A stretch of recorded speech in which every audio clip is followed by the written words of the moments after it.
Antes de leer, dije, y ahora voy a hacer otros ejemplos,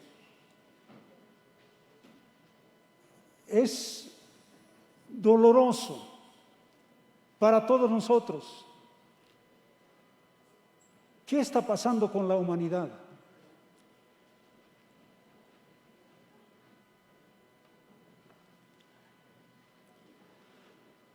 Ustedes saben que en la estación morada del teleférico hubo un hecho de sangre. Triste. La autopista, triple colisión. La semana anterior, camino a los Yungas, camino a la cumbre, un auto pequeño subiendo por el carril derecho, está bien. Entonces, pero otro camión de subida también en el carril izquierdo. Y de bajada otro camión que tomó el carril de subida. Entonces, entre el camión y el auto pequeño, fatal. ¿Por qué? ¿Qué sucede? Con el permiso de ustedes.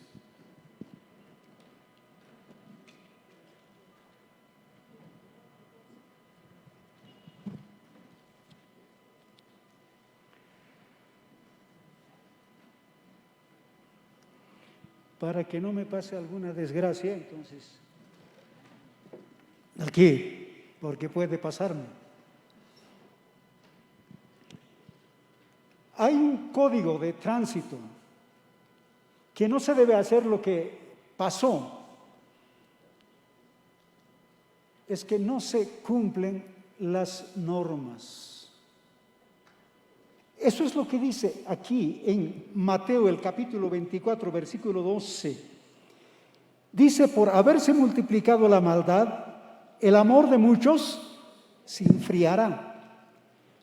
Donde dice, por haberse multiplicado la maldad, el término en el Nuevo Testamento, en la lengua del Nuevo Testamento, es anomía. En castellano, anomia.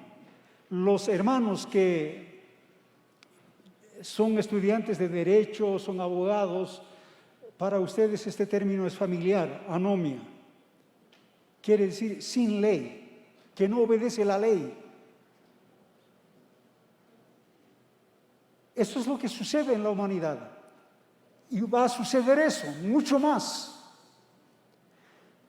Para la humanidad, para la iglesia, para todos. La ley, la norma, la regla es la Biblia. Este libro que Dios nos ha dado, no solamente a la iglesia, es para toda la humanidad.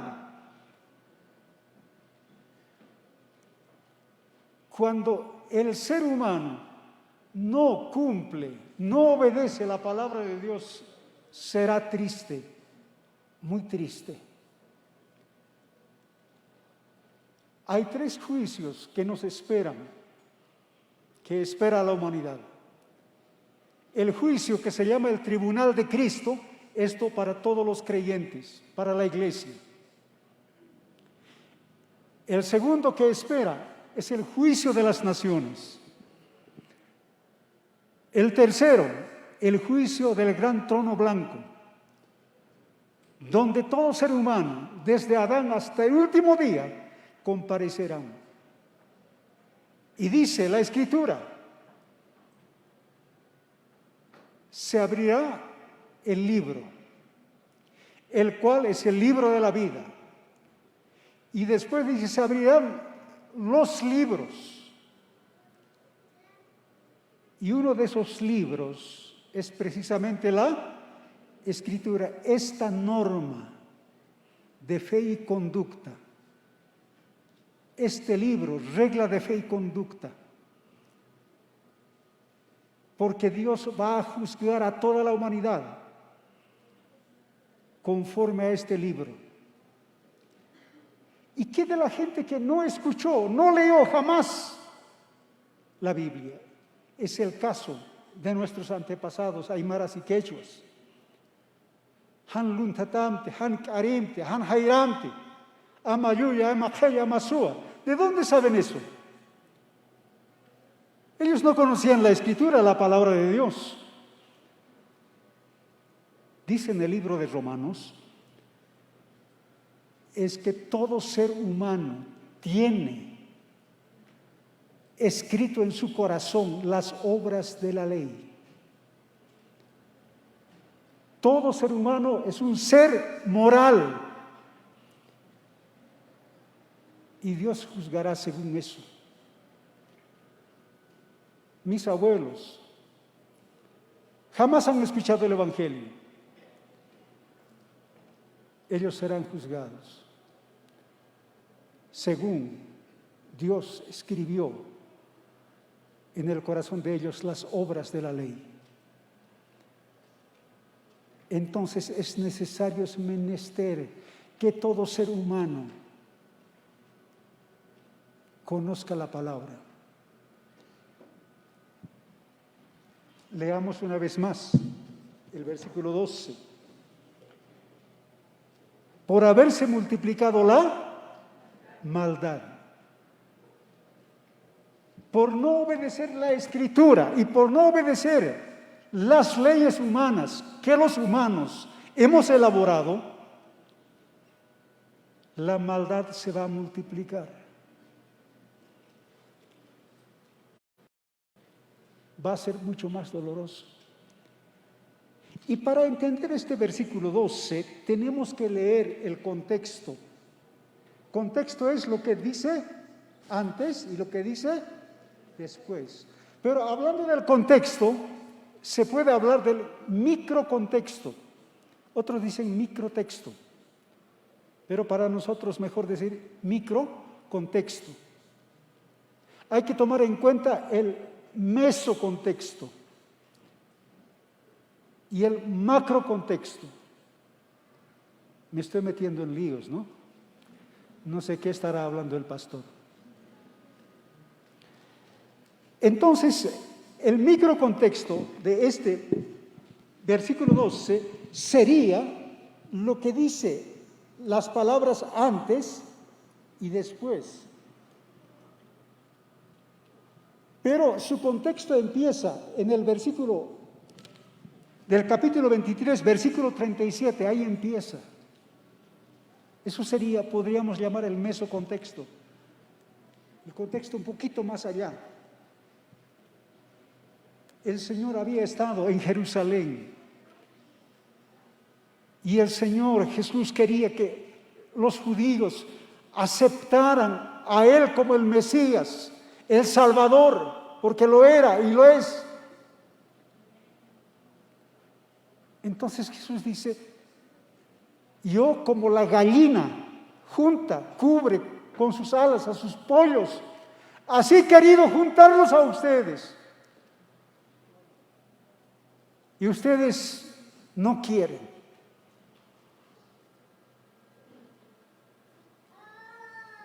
Ahí empieza el mensaje. Eso sería el mesocontexto. El macrocontexto, vamos al Evangelio de Lucas, el capítulo 3. Márquense Mateo 24 porque vamos a regresar ahí. El capítulo 3. Versículo 1-2, dice, en el año 15 del imperio de Tiberio César, siendo gobernador de Judea, Poncio Pilato y Herodes, tetrarca de Galilea, y su hermano Felipe, tetrarca de Iturea, y de la provincia de Traconite, y Lisanias, tetrarca de Abilinia. 2. Y siendo sumos sacerdotes Anás y Caifás, vino palabra de Dios a Juan, hijo de Zacarías, en el desierto. Aquí Lucas es un historiador, nos muestra que él es un historiador y investigador. Entonces, para entender el Evangelio de Lucas y el ministerio del Señor Jesús, tenemos que entender de qué está hablando. ¿Quién es Tiberio César? ¿Por qué Poncio Pilato? ¿Por qué Herodes tetrarca? ¿Por qué tetrarca? Su hermano Felipe, tetrarca también. Lisanias, tetrarca también. Sumos sacerdotes, Anás y Caifás. No podía haber dos sumos sacerdotes, solo uno. ¿Y por qué aquí dos? Entonces va más allá. A eso se llama macro contexto. Hay que entender todo eso, porque esta palabra que estamos leyendo, el Evangelio de Mateo, nos separa 2000 años. Y nosotros, para entender, sobre todo es tarea de los que enseñan, de los pastores, de los que predican, tiene que entender el mensaje que fue en ese tiempo y traer ese mensaje para hoy.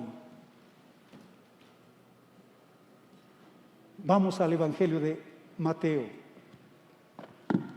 el capítulo 24, versículo 12. Entonces, para entender este versículo 12, es que hay que empezar con el versículo 37 del capítulo 23.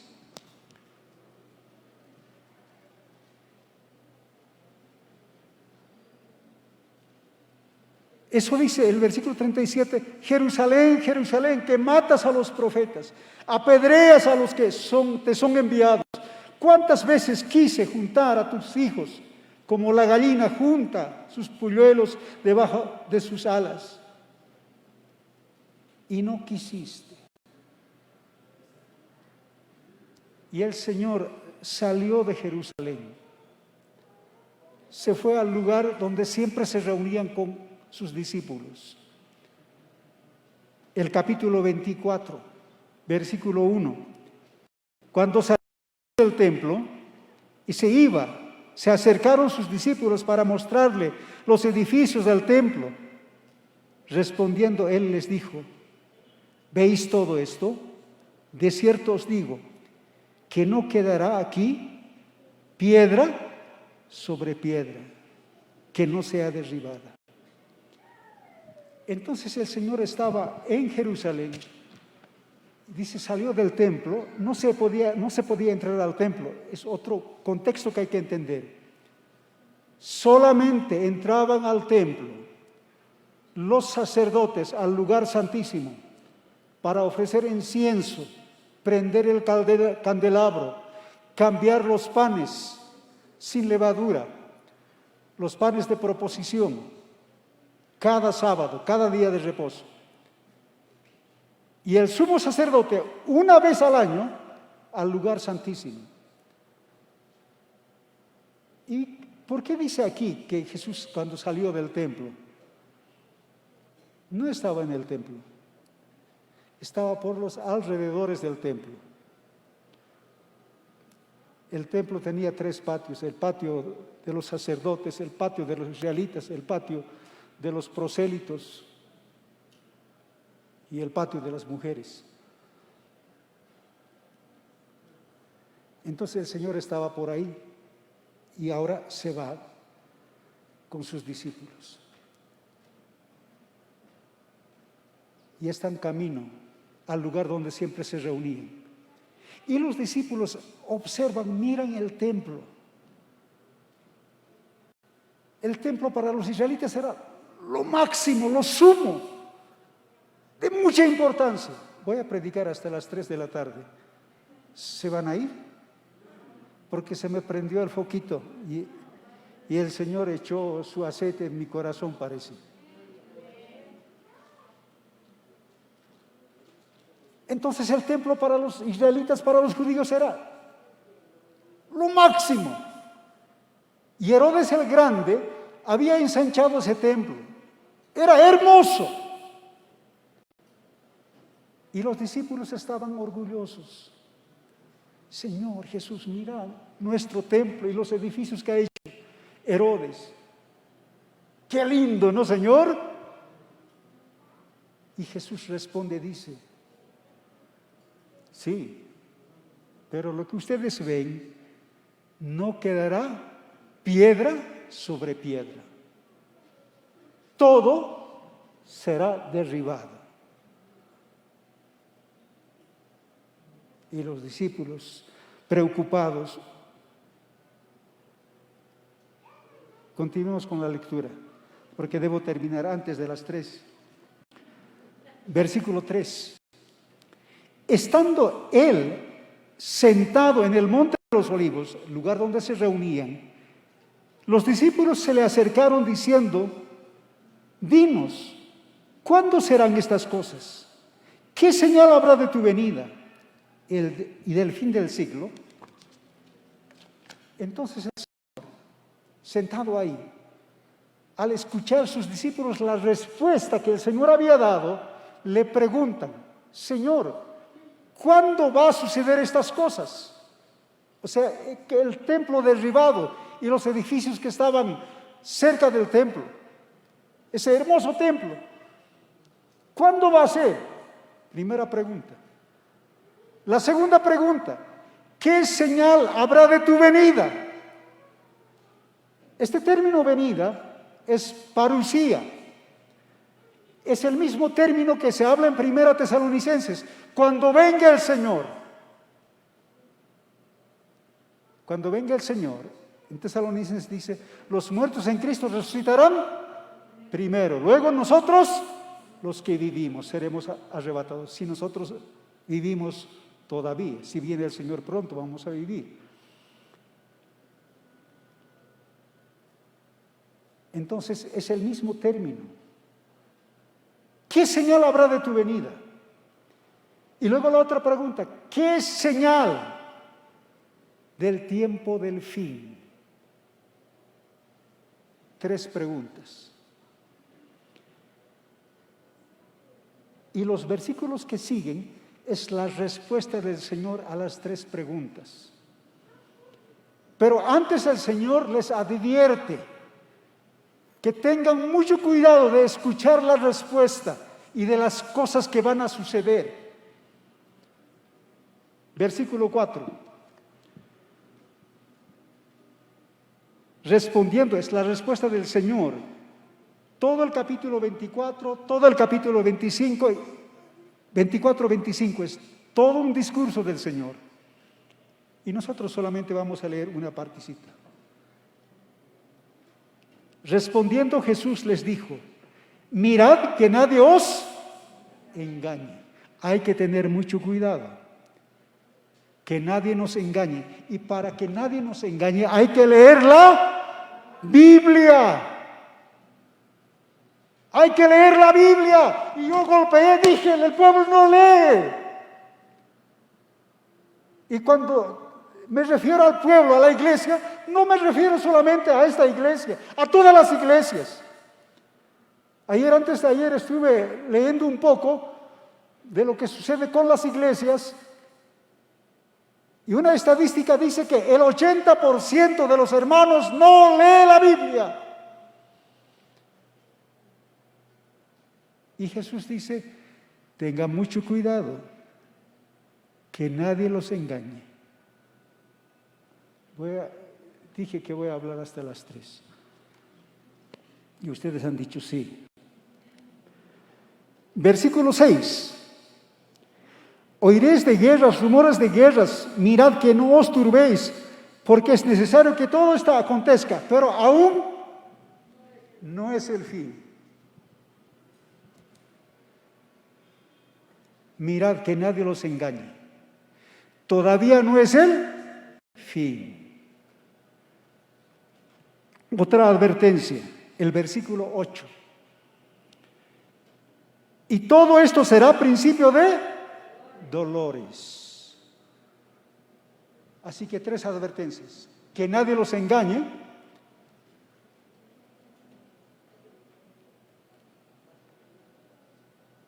Que todavía no es el fin, que es solamente principio de dolores.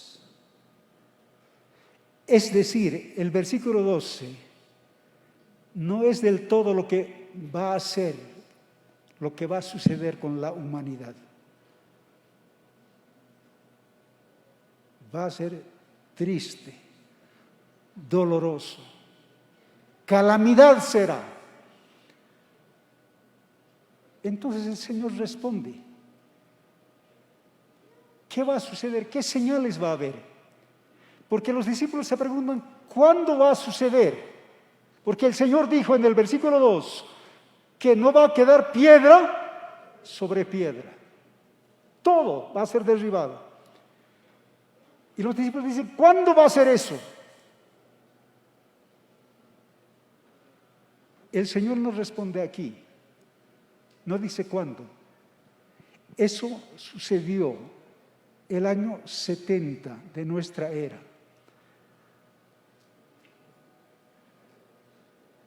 El ejército romano, bajo el liderazgo de Tito, y Tito fue después emperador, él era el comandante, el general del ejército.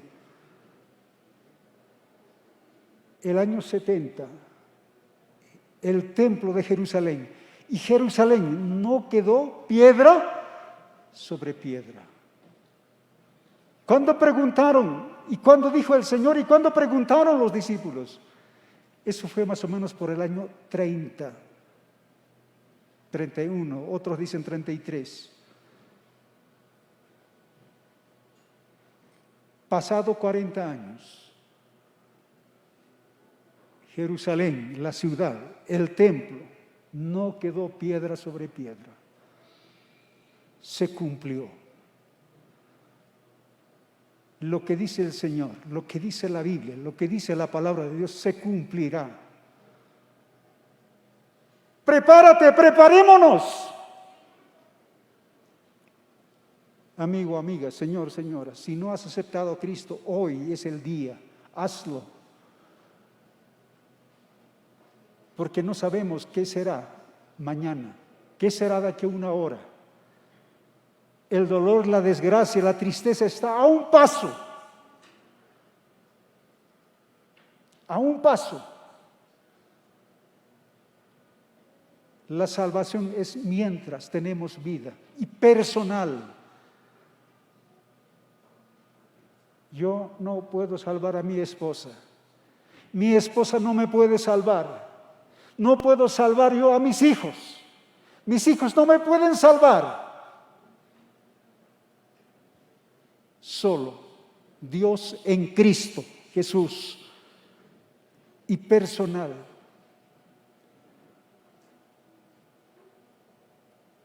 Entonces, cuando los discípulos le preguntan ¿cuándo será? Eso sucedió el año 70 después de Cristo. Y hasta el día de hoy, ese templo no se levantó todavía. Ustedes habrán escuchado, leído, dicen que los judíos ya tienen el material para reconstruir, levantar un nuevo templo ya preparado. El Señor continúa con la respuesta. 5. ¿Qué señal habrá de tu venida? ¿Qué señal habrá del fin del siglo? Vendrán muchos en mi nombre, diciendo, yo soy el Cristo, y a muchos engañarán. Versículo 11. Muchos falsos profetas se levantarán y engañarán a muchos.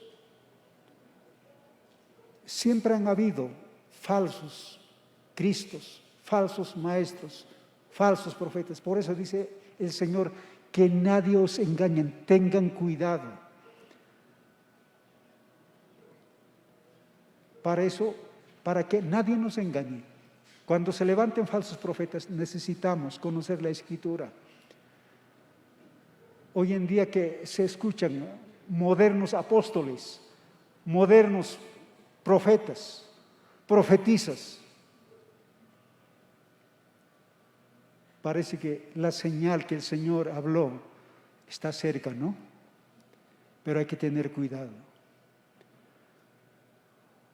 Que nadie nos engañe.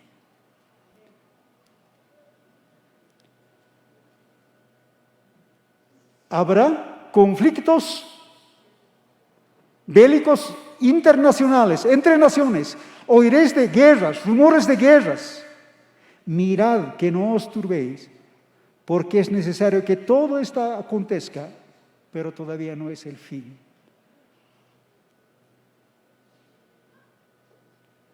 Cuando estalló la Primera Guerra Mundial, los cristianos de la época dijeron, este es el fin del mundo.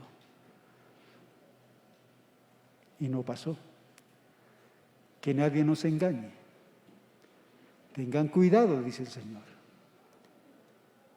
Termina la Primera Guerra Mundial, estalla la Segunda Guerra Mundial. Terrible. Terrible. Hasta dicen que Hitler era el anticristo. Lo daban por sentado que era así. Y todavía estamos aquí. Que nadie nos engañe.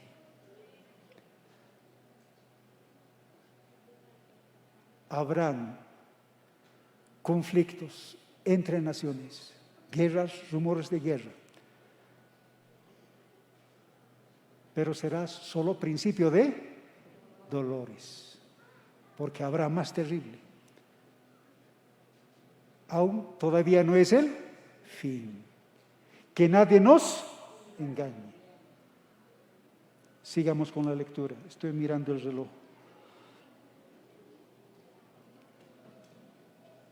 Versículo 7. Porque se levantarán nación contra nación, reino contra reino. Y luego dice, habrá pestes, hambres, terremotos en diferentes lugares, calamidades. Todavía no hemos enfrentado a la humanidad tanto. Durante la peste negra era terrible. La ciencia, la tecnología, la medicina no había desarrollado como hoy tenemos. Interesante, no todos con máscara ahora, enmascarados, todos con bozal. Parece que estamos cerca, ¿no? Pero que nadie nos engañe, que nadie nos engañe, aún todavía no es el fin. Es solo principio de dolores. ¿Se imaginan lo que será? Prepara tu corazón, habla, exhorta a la familia, que acepten a Cristo, que lean la Biblia, porque la Biblia es norma de fe y conducta. Debemos continuar con la lectura. 8. Todo esto será principio de dolores. Todavía no es el fin. 9.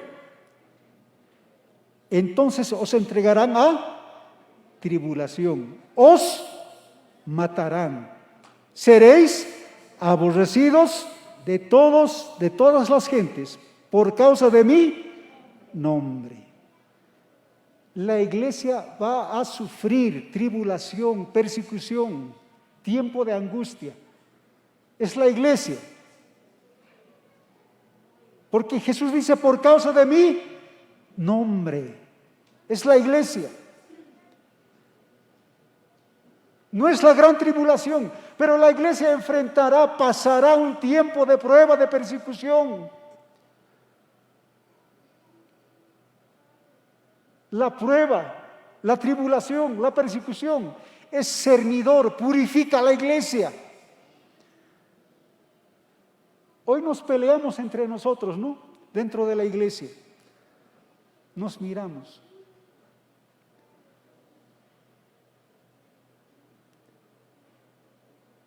Entre otras iglesias, entre otras denominaciones.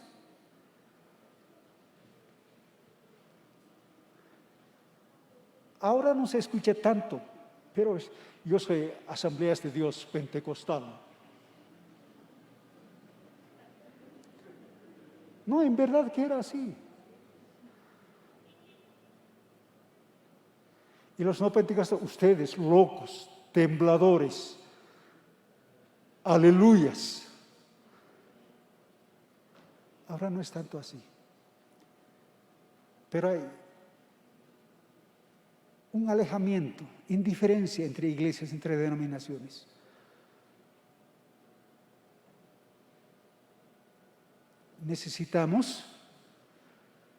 ¿Qué necesitamos? Persecución, tribulación. Eso une a la iglesia. Cuando la iglesia comenzó era una sola. Los discípulos se llamaban. Después llamaron los cristianos. La iglesia de Dios, la iglesia de Cristo. Una sola. No había Asamblea de Dios, Bautista, Metodista, conservadores. No había. La iglesia empezó la decadencia el año 312-313 de nuestra era. Cuando el emperador Constantino declara y dice: en el Imperio Romano, en mi gobierno, la religión oficial, el cristianismo. Fue el comienzo de la decadencia de la iglesia.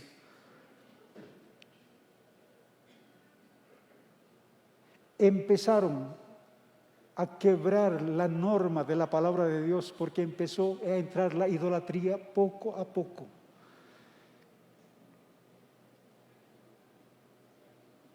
Y ellos no tenían Biblia como nosotros tenemos en casa. ¿Cuántas Biblias hay en su casa? ¿Cuántas versiones de la Biblia tiene en su celular?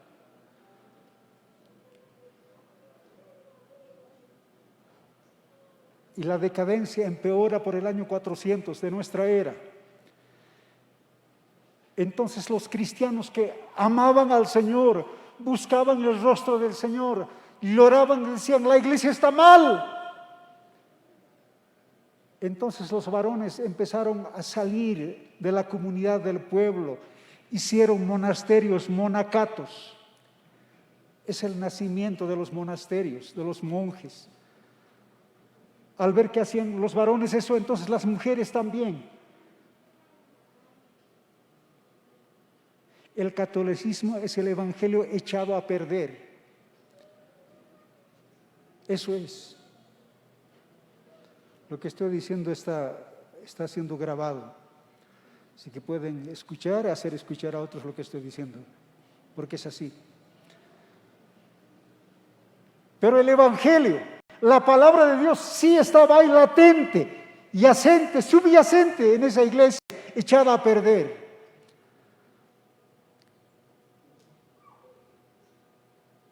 Entonces, en el año 1517, un monje, Lutero, lee la palabra y dice: el justo por la fe vivirá.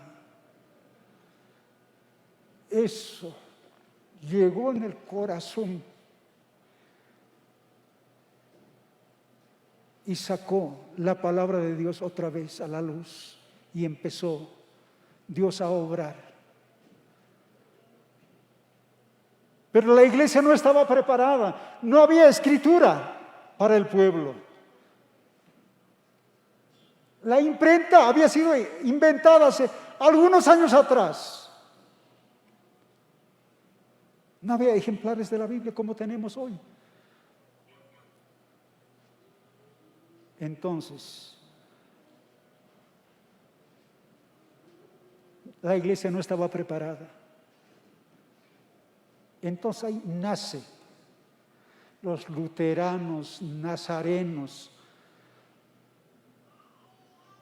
nacen los bautistas, anabaptistas, más tarde asambleas de Dios. Por el año 1900 empieza y se establece asambleas de Dios en el año 1914.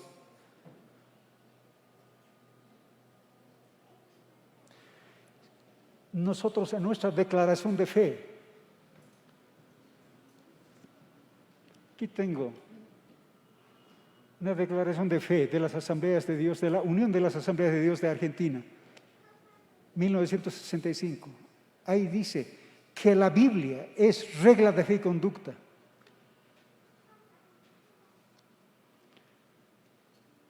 Es de Bolivia. del año 1996. Ahora hay otra nueva edición. Y dice, la Biblia es regla de fe y conducta. Hay gente que anda con la Biblia bajo el brazo, golpea las puertas.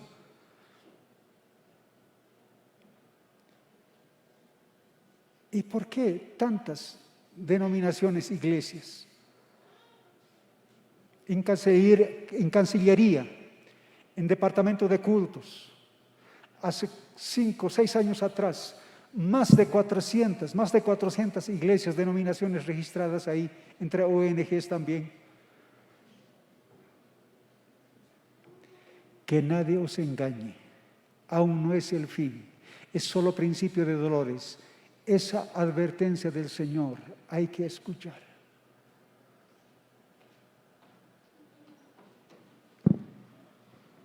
No se vayan, por favor. No quiero quedarme solito.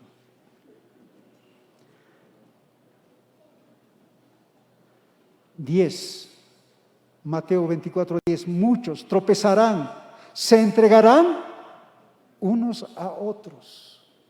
Eso va a pasar dentro de la iglesia. No estoy hablando de la iglesia aquí, de todas las iglesias. Ah, sí, el pastor vive allá, es su casa, vayan a agarrarlo. Dice que eso es lo que va a pasar. Ah, sí, es la casa del hermano, ahí es. Unos a otros se entregarán. Unos a otros se aborrecerán. Muchos falsos profetas se levantarán y engañarán a muchos. La otra respuesta, por haberse multiplicado la maldad, el amor de muchos se enfriará. Porque eso de la multiplicación de la maldad, la anomía o anomia en castellano, eso está en todas partes hoy.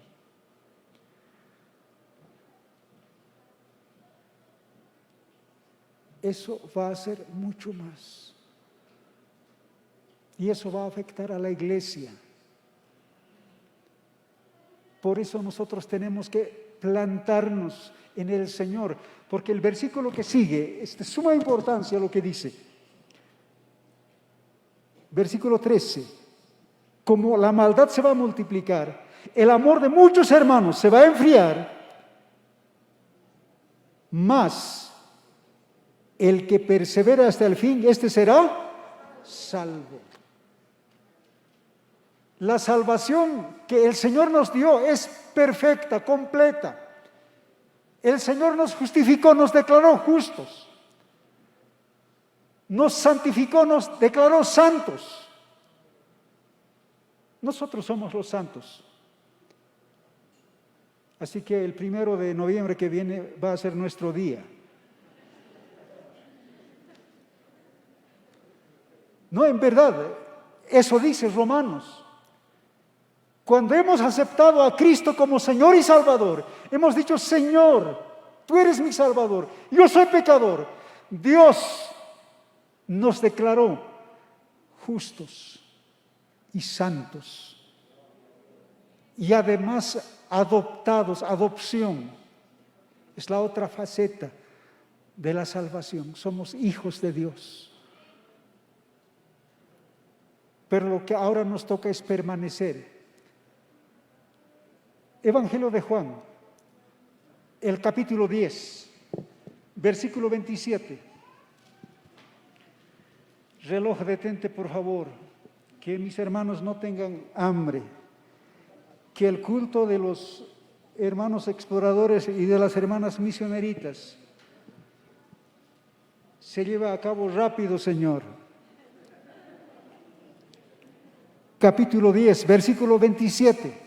Jesús dice, mis ovejas oyen mi voz y yo las conozco y me siguen. Yo les doy vida eterna y no perecerán jamás, ni nadie las arrebatará de mi mano. El versículo que sigue, mi Padre que me las dio es mayor que todos. Nadie las puede arrebatar de las manos de mi Padre. Bendito sea nuestro Dios. Apláudele al Señor. Bendice su nombre.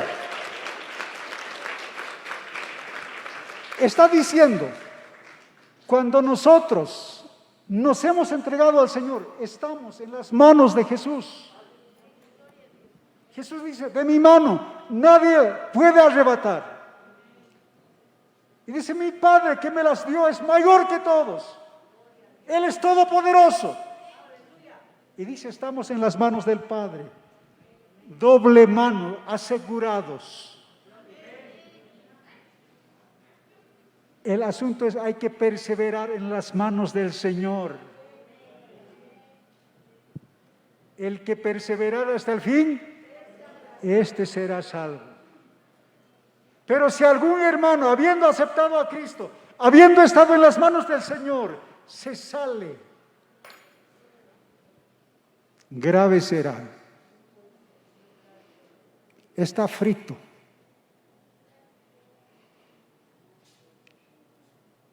No es una vez salvos, siempre salvos. La salvación de parte de Dios es plena, completa, no falta nada. El asunto es que nosotros lleguemos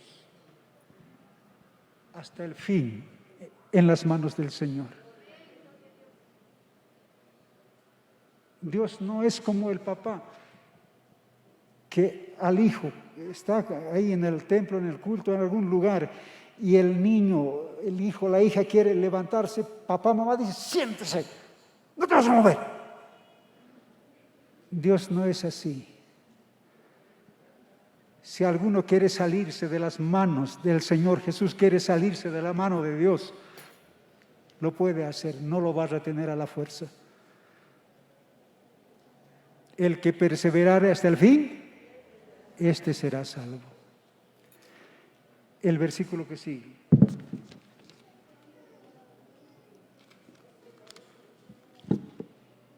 ¿Dónde estoy? Aquí está. 14. La otra respuesta. Y será predicado este evangelio del reino en todo el mundo, para testimonio de las naciones. ¿Y qué dice la palabra? Entonces vendrá el fin. Entonces comenzará la gran tribulación. Aquí, en el versículo 14, la iglesia es levantada. Pero la iglesia verá esas calamidades que acabamos de leer. Entonces vendrá el fin. Y el versículo 15, lean eso en casa. Habrá grande dolor. Y los que han perseverado hasta el fin, entonces estarán con el Señor. Estaremos con el Señor. Y reinaremos con Él para siempre. Ese es el Evangelio. Ese es el mensaje del Evangelio. No es para tener autos, carros, casas, ser próspero, material. No vino para eso el Señor Jesús. Eso cualquiera que se pone a trabajar puede tenerlo. Pero tener la salvación solamente en Cristo. Solo Jesús. Eso es lo que dije el pasado sábado. Nos pondremos en pie. Nos acercaremos al Señor.